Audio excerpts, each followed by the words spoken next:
Assalamualaikum warahmatullahi wabarakatuh.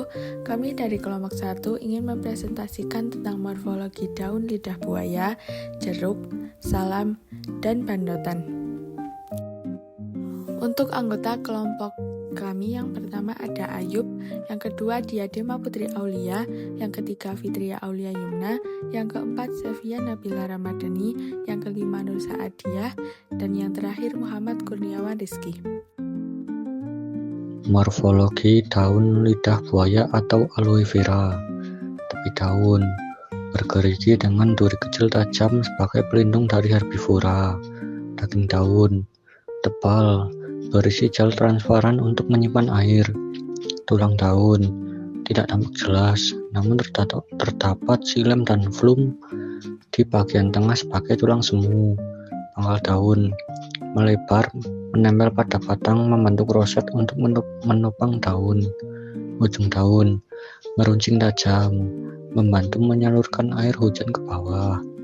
Permukaan daun licin, berlin hijau keabu-abuan dengan kutikula tebal untuk mengurangi penguapan. Analisis daun lidah buaya. Bentuk daun lidah buaya yang seperti itu merupakan hasil adaptasi evolusioner untuk bertahan hidup di lingkungan kering. Daunnya yang tebal dan berdaging berfungsi menyimpan air, sedangkan lapisan lilin dan duri tepinya membantu mengurangi penguapan air dan melindungi diri dari pemangsa. Bentuk runcing pada daun juga meminimalkan paparan sinar matahari dan mempermudah aliran air saat hujan. Uji aktivitas penyembuhan luka sayat gel ekstrak etanol lidah buaya atau aloe vera pada mencit putih jantan atau musmukulus. Lidah buaya memiliki kandungan fitokimia seperti tanin, saponin, flavonoid, dan polifenol yang berguna dalam penyembuhan luka sayat. Fitokimia tersebut berkhasiat sebagai antimikroba, antibakteri, dan antiseptik.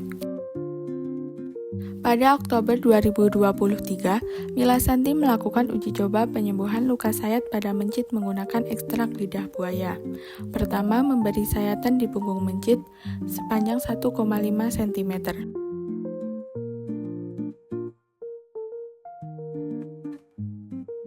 Satu hari setelah diberi ekstrak lidah buaya, terdapat respon vaskular dan respon inflamasi yang ditandai dengan kondisi luka basah, merah segar, dan masih belum terdapat keropeng. Kemudian pada hari ketiga mengalami fase proliferasi. Pada hari ke-6 kondisi kulit sudah mulai mengering, warna luka tidak lagi merah, dan terbentuk keropeng. Kesimpulannya, ekstrak etanol lidah buaya atau aloe vera memiliki aktivitas penyembuhan luka sayat pada mencit putih jantan. Morfologi daun salam. Tepi daun rata, utuh, tidak bergerigi. Daging daun tipis dan agak kaku atau fleksibel, tidak lembek. Tulang daun menyirip dengan tulang utama di tengah dan cabang ke samping. Pangkal daun meruncing hingga tumpul, menyempit ke arah tangkai. Ujung daun meruncing atau acuminatus, memudahkan air menetes. Permukaan daun licin mengilap, warna hijau tua untuk permukaan daun atas dan warna hijau muda untuk permukaan daun bawah. Analisa daun salam. Bentuk daun salam yang lonjong dan meruncing adalah adaptasi untuk memaksimalkan fungsinya sebagai sumber aroma dan bumbu masakan, dengan karakteristik fisik yang mendukung sifat-sifatnya tersebut.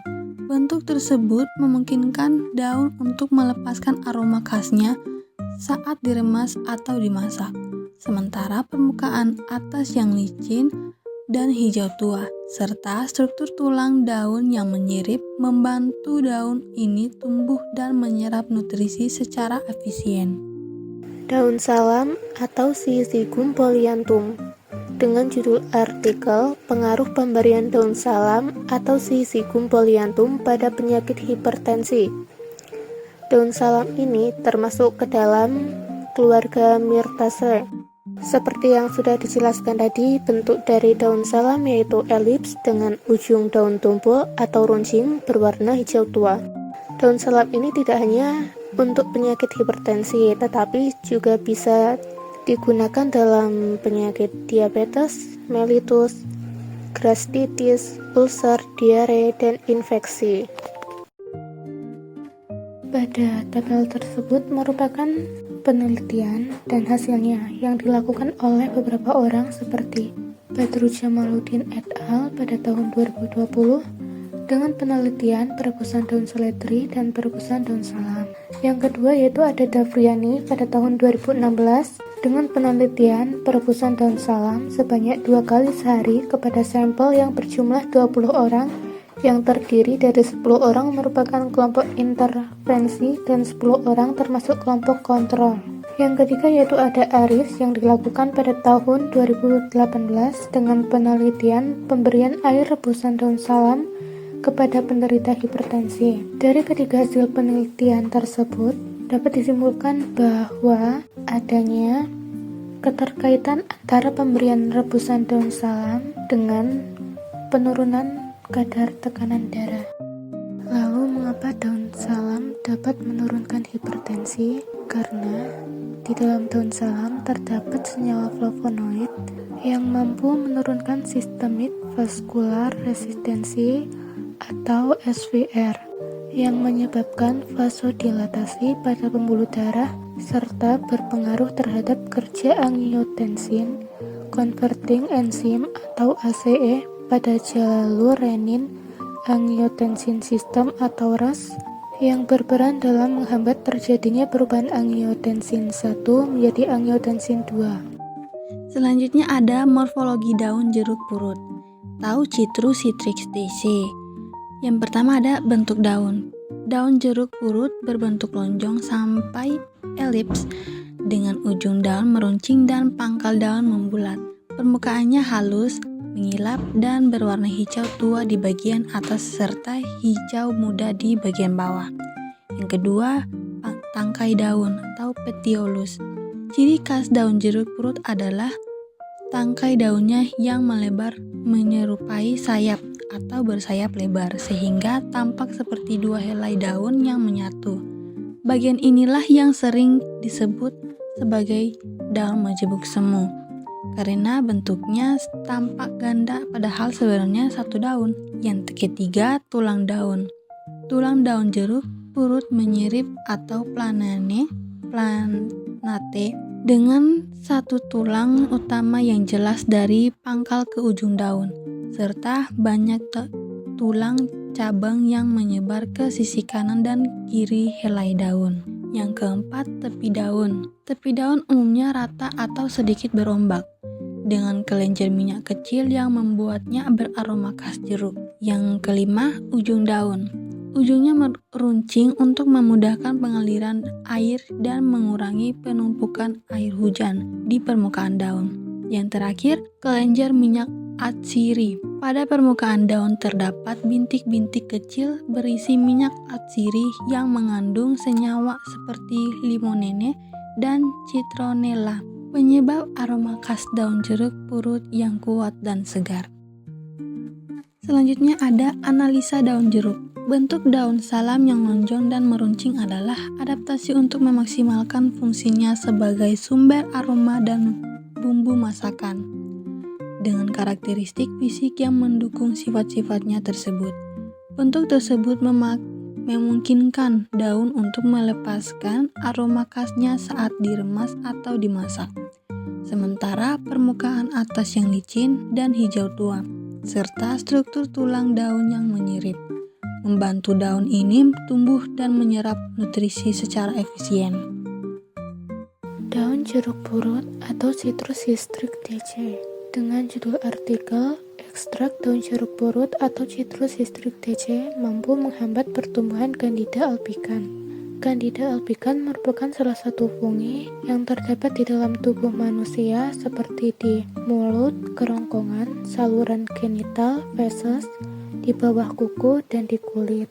Candida albicans biasanya diobati dengan antibiotik, tetapi apabila sering meminum antibiotik, dapat mengakibatkan resistensi. Oleh sebab itu, untuk menghindari resistensi, kita dapat menggunakan obat alami seperti daun jeruk purut. Untuk mengetahui apakah ekstrak daun jeruk purut memiliki aktivitas anti jamur terhadap Candida albicans, peneliti meneliti mengenai eksperimental laboratorium dengan rancangan acak lengkap dengan berbagai konsentrasi ekstrak 10%, 20%, 40%, 80% sebagai perlakuan dan dibandingkan dengan kontrol positif ketokonazol secara kontrol negatif karboksimetil selulosa atau CMC dengan 6 pengulangan. Dengan uji hasil signifikan dilarutkan dengan uji larut, tunjukkan bahwa konsentrasi 10% sudah menunjukkan adanya perbedaan yang signifikan. Metabolit sekunder dalam jeruk purut mengandung senyawa saponoid, polifenol, flavonoid, dan tanin, yang dimana senyawa tersebut dapat menghambat pertumbuhan fungi. Senyawa flavonoid dapat digunakan sebagai antifungi karena memiliki kemampuan membentuk senyawa kompleks dengan protein dan langsung bersifat larut serta berikatan dengan dinding sel fungi, sehingga proses replikasi maupun transkripsi sel mikroba menjadi terhambat. Selanjutnya ada morfologi daun bantutan atau Angertum conizoides. Pangkal daun tumpul atau membulat, daging daun lunak, tulang daun menyirip, permukaan daun berbulu halus, ujung daun meruncing, tepi daun bergerigi. Selanjutnya ada analisis daun bandotan. Bentuk daun bandotan yang kecil dan berbulu halus merupakan adaptasi untuk mengurangi penguapan air agar tanaman dapat bertahan di lingkungan yang sering terkena angin, kering, dan terik matahari. Selanjutnya, uji efektivitas ekstrak etanol daun bandotan atau Ageratum conizoides sebagai anti diare. Daun bandotan mengandung tanin dan flavonoid yang dianggap bertanggung jawab untuk mencegah diare dengan meningkatkan reabsorpsi air dan elektrolit di usus besar, dan juga dapat mengurangi iritasi usus sehingga mengurangi laju peristaltik. Tanin juga dapat mendenaturasi protein pada mukosa usus, membentuk pro-BDNA yang dapat mengurangi sekresi. Selain itu, daun bandotan juga mengandung saponin dan fenol yang menghambat bakteri. Kemudian dilakukan penelitian oleh Sinapar dan kawan-kawan pada tanggal 16 Oktober 2023. Hewan uji yang digunakan yaitu tikus putih jantan yang diperoleh dari peternakan dalam kondisi sehat dengan berat 150 gram sampai 200 gram. Terdiri dari 25 ekor tikus putih jantan lalu dibagi menjadi 5 kelompok yang berisi 5 ekor mencit putih jantan. Yang pertama, hasil frekuensi diare kelompok 1 kontrol positif loperamid sebanyak 3 kali. Yang kedua, hasil frekuensi diare kelompok 2 kontrol negatif suspensi NaCMC 1% sebanyak 7,2 kali. Yang ketiga, hasil frekuensi diare kelompok 3 larutan daun bandotan dengan dosis 100 mg per kilogram berat badan sebanyak 6,6 kali. Dan yang keempat, hasil frekuensi diare kelompok 4 dosis 150 mg per kilogram berat badan sebanyak 5,6 kali. Dan yang terakhir, hasil frekuensi diare kelompok 5 dosis 200 mg per kilogram berat badan sebanyak 3,4 kali. Dari hasil penelitian ini terbukti bahwa dosis 200 mg per kilogram berat badan hampir setara dengan loperamid dalam penyembuhan diare. Hal ini karena adanya senyawa tanin larutan daun bandotan. Tanin dapat menyebabkan rasa sepat pada daun bandotan, tapi itu membantu untuk mempercepat sistem pencernaan dan sirkulasi darah. Tanin memiliki sifat penghelat yang memiliki efek spasmolitik yang menekan usus sehingga peristaltik usus terganggu. Sekian presentasi yang dapat kami sampaikan. Mohon maaf bila ada kekurangan. Wassalamualaikum warahmatullahi wabarakatuh.